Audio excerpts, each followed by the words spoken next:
Bonjour tout le monde, mon nom c'est Dominique Audette, je suis maître Reiki. Aujourd'hui, je fais une petite vidéo pour répondre à des questions que j'ai reçues suite à un article que j'ai écrit au printemps 2016 au sujet de démystifier le Reiki. Alors, je vois qu'il y a des choses, c'est pas très clair, il y a encore de la confusion, beaucoup de questionnements. Fait que je vais prendre le temps de répondre à ces questions-là, puis je vais tenter de clarifier, aller plus en profondeur dans les explications. Fait qu'aujourd'hui, ça se peut qu'il y ait des gens qui sont nouveaux au Reiki, qui n'ont pas entrepris le cheminement Reiki encore. Il y en a d'autres qui ont entrepris le cheminement tout récemment. Et puis, il y a des gens que ça fait peut-être quelques temps qui pratiquent, mais qui ont encore des questionnements. Fait que je vais commencer par clarifier certaines choses de base qui est souvent source de confusion. Fait que la première chose que j'aimerais décrire ou expliquer, c'est le mot Reiki. Il faut comprendre que le mot Reiki sert à définir plusieurs choses. Nous savons que le mot Reiki, c'est un mot japonais qui signifie force de vie universelle, mais il sert aussi à définir une méthode. Nous savons qu'il existe plusieurs types de soins énergétiques. Et quand une personne dit moi je fais le Reiki ou je pratique le Reiki, bon, nous savons qu'ils font référence à la méthode Reiki. Et l'autre chose qu'il faut comprendre, nous savons du mot Reiki pour définir l'énergie Reiki, l'énergie avec laquelle nous travaillons dans la méthode Reiki. Et c'est souvent ça qui porte à confusion pour bien des gens. Les gens, souvent, ils se disent, mais Reiki, c'est force de vie universelle, c'est universel, ça comprend tout. Puis ils voient ça comme étant tout d'un bloc. Et puis, ben, c'est pas exactement comme ça que ça fonctionne. Okay? Il faut comprendre que la force de vie universelle, elle est composée de plusieurs choses. C'est pas juste une chose, c'est pas juste un bloc. C'est plusieurs choses, plusieurs aspects. Okay? Et souvent, on va trouver des mots comme vibration, fréquence. Okay? À l'intérieur de l'énergie universelle, il y a plusieurs vibrations, plusieurs fréquences. Il y a des fréquences et des vibrations qui sont plus élevées que d'autres. Des fréquences sont accessibles facilement, d'autres différemment. D'autres, il faut être initié, comme l'énergie Reiki. Il faut être initié à l'énergie. Fait qu'il faut comprendre que l'énergie Reiki, avec laquelle nous pratiquons dans la méthode Reiki, c'est une énergie de lumière et d'amour pur. C'est une énergie de guérison. Okay? Il existe aussi d'autres énergies de guérison à l'intérieur de la force de vie universelle. Mais là, aujourd'hui, on va parler du Reiki. Fait que le Reiki, on dit souvent du Reiki que c'est une énergie qui respecte le libre arbitre. C'est comme, faut y penser, des fois c'est plus facile de penser à l'énergie comme étant une personne ou un individu. Fait qu'elle a sa propre conscience, sa propre façon de travailler et d'agir, qui est différente peut-être de d'autres types d'énergie. On dit que c'est une énergie qui respecte le libre arbitre. Donc une personne qui souhaite être initiée au Reiki peut recevoir le Reiki. Okay? Tout le monde a la capacité de recevoir le Reiki. Tout le monde a la capacité de le faire, de le pratiquer, la méthode et de recevoir l'énergie. Okay? L'énergie est transmise lors de l'initiation d'un maître Reiki à un élève. Mais aussi, il faut comprendre que c'est une énergie qui respecte le libre arbitre. Fait que même si c'est une belle énergie qui sert à la guérison, qui est de lumière et d'amour pur, mais on ne peut pas l'obliger à personne. La personne, il faut qu'elle choisisse le Reiki. Hein?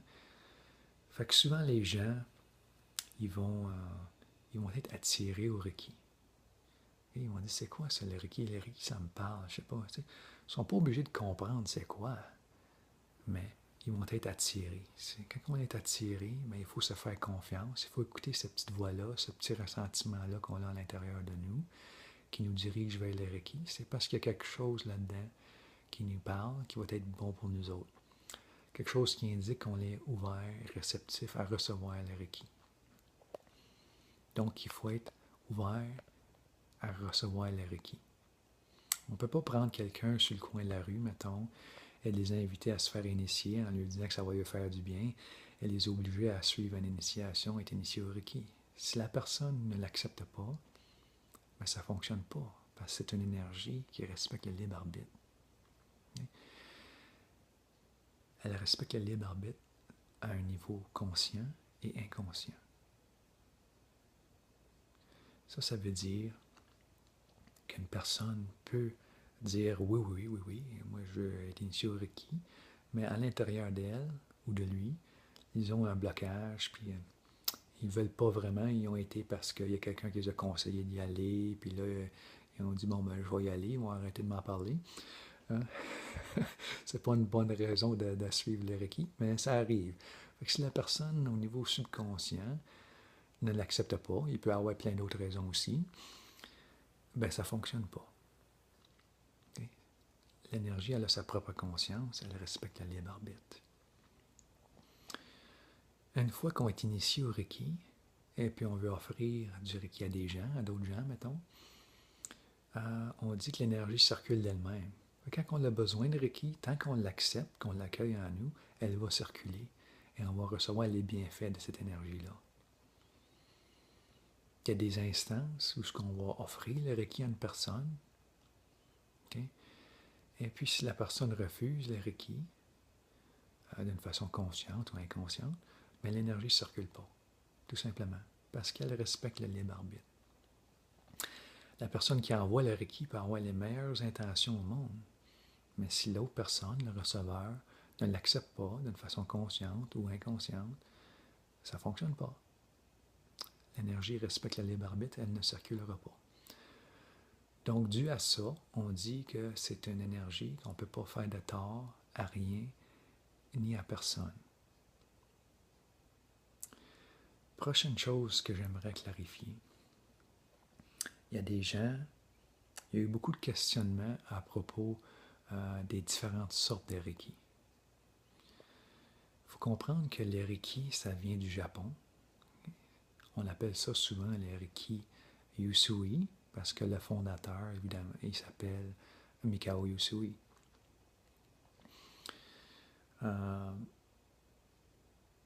Mikao, on honore souvent une certaine lignée. On honore Mikao Usui, le fondateur. On honore aussi Dr. Hayashi, qui est un élève à Mikao Usui. Et on honore aussi Mme Hawayo Takata, qui est un élève à Dr. Hayashi. Il existe d'autres maîtres Reiki, mais on honore souvent cette lignée-là parce que c'est la lignée qui a fait en sorte que le Reiki s'est répandu dans le monde entier. Si ce ne serait pas de cette lignée-là, le Reiki serait toujours pratiqué seulement qu'au Japon, en secret. Fait que pour faire en sorte que nous avons le Reiki aujourd'hui, Mme Takata, elle est d'origine japonaise, mais elle habitait aux États-Unis. C'est elle qui a apporté le Reiki aux États-Unis. Il faut comprendre qu'à cette époque-là, les États-Unis et le Japon étaient en guerre. Alors, il y a des choses de la culture orientale n'étaient pas acceptées dans l'Occident par les Américains. Il n'y a pas beaucoup d'ouverture au niveau de l'énergie. Ça ne fait pas partie de leur culture. Fait qu'il n'y a pas beaucoup d'acceptation ni de compréhension à ce niveau-là. Fait que Mme Takata a dû omettre certaines choses des enseignements et certaines choses à la modifier pour les rendre plus compréhensibles aux Américains. Et c'est grâce à ça que nous avons le Reiki aujourd'hui. Il y a des bons côtés et des mauvais côtés. Le bon côté, c'est que ça a permis au Reiki de se répandre partout dans le monde. L'autre côté, c'est qu'on a perdu certaines méthodes originales qui avaient du mérite. Mais c'est pas grave.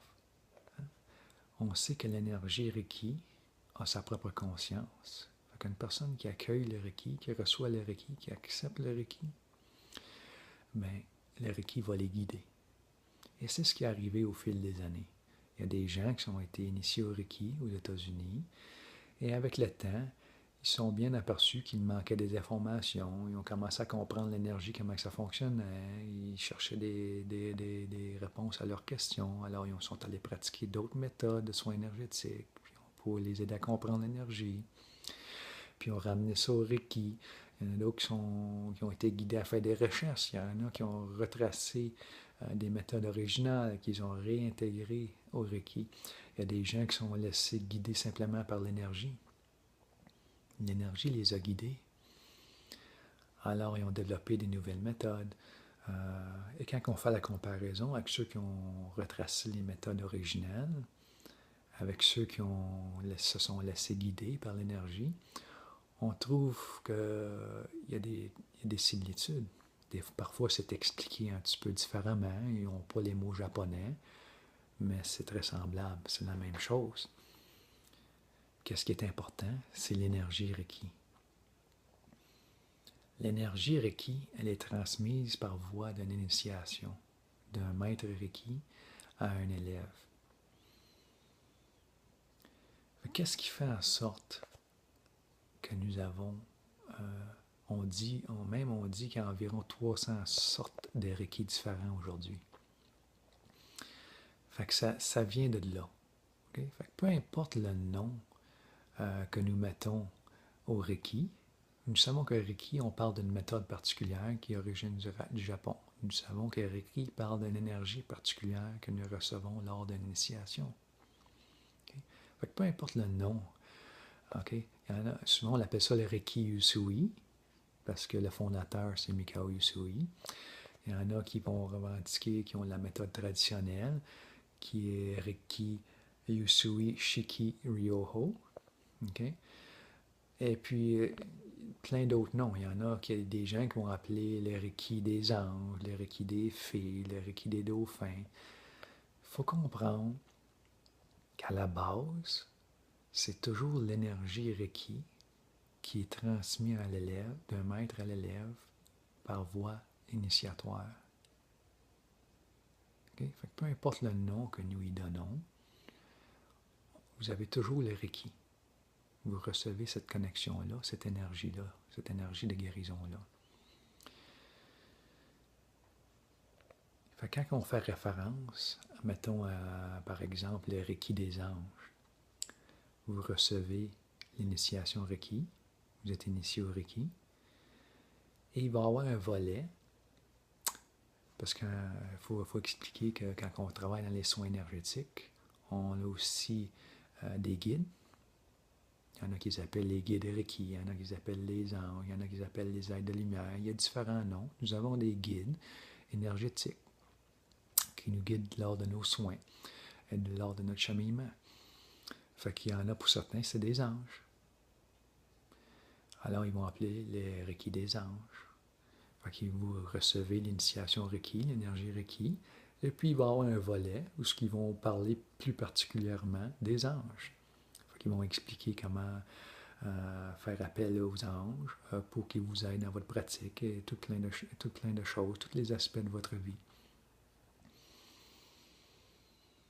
Il y a des gens qui vont combiner avec des pratiques chamanes. On sait que les chamans ont des guides spirituels aussi. Souvent, on fait référence souvent au guide spirituel animal. Fait qu'on peut retrouver le Reiki des dauphins, mettons. C'est du Reiki quand même.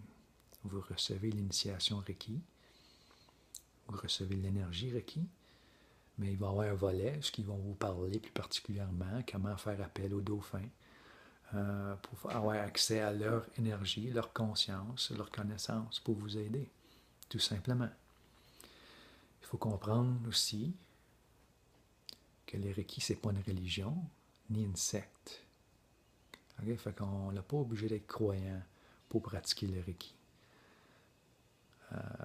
On n'est pas obligé de s'abonner non plus. On n'est pas obligé d'aller à la messe tous les dimanches si vous ne le souhaitez pas. Il existe des cercles Reiki, des rencontres Reiki pour les gens qui sont intéressés. Ce n'est pas une obligation. Okay? Les gens y vont parce qu'ils veulent y aller, parce qu'ils veulent participer, partager avec les autres. Fait que c'est sûr que pour une personne qui est non-croyante, elle ne sera peut-être pas attirée vers un Reiki des anges. OK. Mais pour ceux qui sont attirés, il ne faut pas être inquiet. OK? C'est du Reiki quand même. Vous recevez la connexion et l'énergie initiale Reiki. Ça m'amène à la prochaine question. Excusez-moi. On parle souvent d'énergie de fréquence plus élevée. Fait qu'une des choses qui est arrivée au fil du temps avec les Reiki, c'est la découverte d'autres types d'énergie de guérison. Vous vous souvenez, tantôt, j'ai dit que l'énergie Reiki, c'est une énergie de guérison, et il y en existe d'autres. Fait qu'il existe d'autres énergies de guérison. En cours de chemin, il y en a qui ont découvert, mettons, la flamme violette, par exemple. La flamme violette, c'est une énergie de guérison qui a ses propres particularités. Comme le Reiki a ses propres particularités, la flamme violette a ses propres particularités. Et les gens l'ont intégré. Souvent, ils l'ont intégré à la formation Reiki. Donc, ils sont initiés au Reiki et à la flamme violette. La flamme violette, elle peut être reçue individuellement. Vous comprenez? Vous pouvez vous faire initier au Reiki et ensuite faire initier à la flamme violette, ou vous pouvez le faire en même temps. Il existe aussi des lignées, parce qu'il existe différentes lignées Reiki, comme on disait, environ 300, où les gens ont reçu la flamme violette lors de l'initiation, mais sans en être conscients. Pourquoi? Parce que l'énergie, c'est pas facile à décrire. Il y a des gens en cours de route qui n'ont peut-être pas su bien l'expliquer. Il y a des gens aussi, il faut comprendre la traduction. Beaucoup de l'information que nous avons chez les Reiki est traduite en anglais du japonais et ensuite de l'anglais au français. Fait que des fois, dans les traductions, on perd un petit peu de l'essence et du sens des mots. Moi-même, j'ai déjà reçu des formations, des informations, et d'autres élèves qui ont suivi des formations ailleurs, qui m'ont montré des documents, m'ont parlé des choses, que c'est clair qu'il y a eu des erreurs de traduction. Okay? Des informations qui ont été omises. Si on ne les comprend pas, on ne les transfère pas. Alors, il y a des gens qui ont reçu la flamme violette d'une façon informelle. Mais ce n'est pas grave. Okay? Il ne faut pas s'inquiéter. Quand nous sommes attirés